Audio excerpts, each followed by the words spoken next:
پہلی رات ہے. آج آپ مغرب عشاء وہ 18 مرتبہ سورہ نازل نہ پڑھ، عشاء کے وقت پڑھیں کوئی مشکل، واجب نہیں، مستحب. یہ پڑھ کر اس لیے کہ یہ سورہ آپ جانتے ہیں کہ یہ سورہ ماہ رمضان کا 19، 21 یا 23 یہ 3 دنوں میں یہ سورہ نازل ہوا تھا. تو یہ سورہ ضرور پڑھو 18 ٹائمز ایوری ڈے پورے رمضان میں.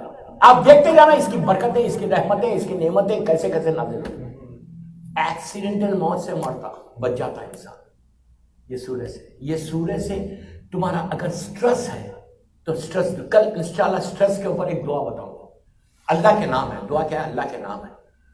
سٹریس دور ہوتا، جو آج مدر آف آل ڈیزیز بولتے ہیں سٹریس کو، ساری بیماریاں اسی کے ساتھ ہیں، تو وہ ختم ہوتا ہے. یہ اللہ، یہ قرآن مجید کا یہ عجیب معجزہ، عجیب سورہ ہے.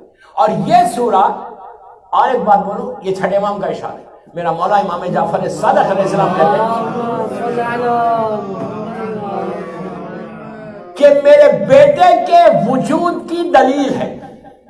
آپ نہیں سمجھ، لوگوں نے جا کے کہا تھا مولا آپ کے جو بیٹا قائم آنے والا ہے وہ اتنا لمبی زندگی ہوگی ان کی، تو اس کی دلیل کیا ہے؟ تو کہا سورہ انا انزلنا.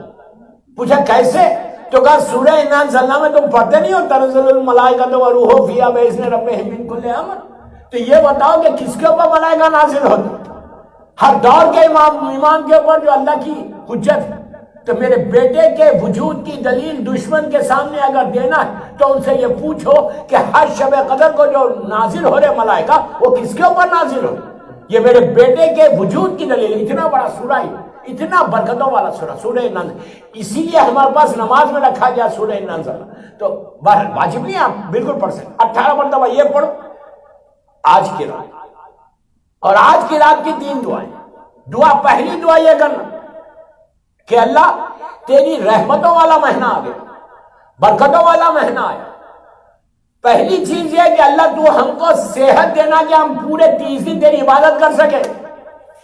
آپ نے اسی کیا اس بات، آج آپ نے عبادت کی، کل بیمار ہو گئے تو کیا ہوگا؟ یہ برکتوں والا مہینہ ہاتھ سے نکل جائے گا. پہلی چیز یہ دعا کرنا کہ اللہ تو ہیلتھی رکھنا، کہ اور یہ توفیق دینا کہ میں تیری عبادت کر سکوں. اس لیے کہ دوستو عبادت کا شوق تو سب کو ہے.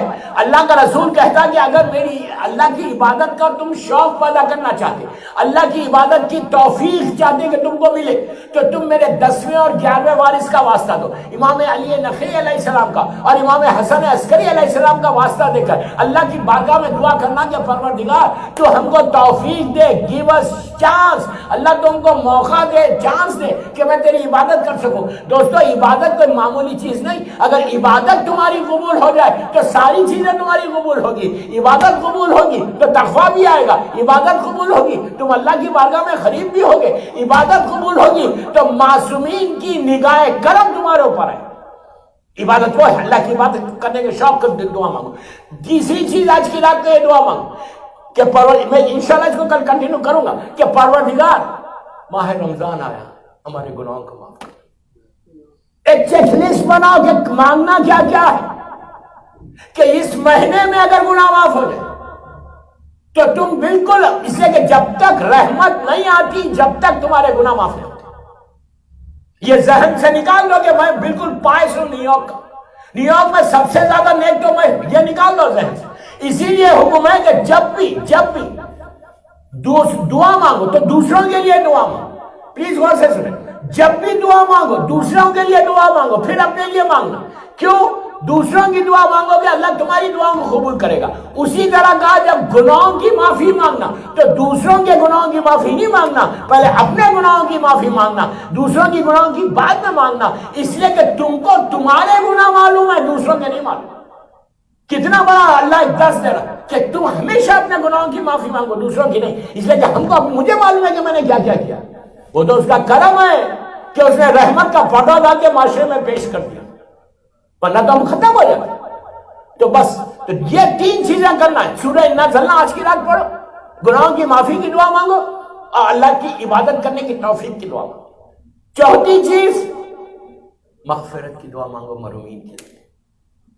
کچھ مت بولو، اتنا بولو اللہم اغفر للمؤمنین والمؤمنات ومحبان آل محمد. یہ ایک جملہ، مومنین اور مومنات، اردو میں بھی بول سکتے ہیں، انگلش میں بھی بول سکتے ہیں کہ اللہ تو آج کی رات رمضان میں میرے مرحومین کی تو مغفرت کر دے، اس لیے کہ اگر ان کی مغفرت ہو جائے تو ان کی نہیں ہو رہی، آپ کی مغفرت ہو۔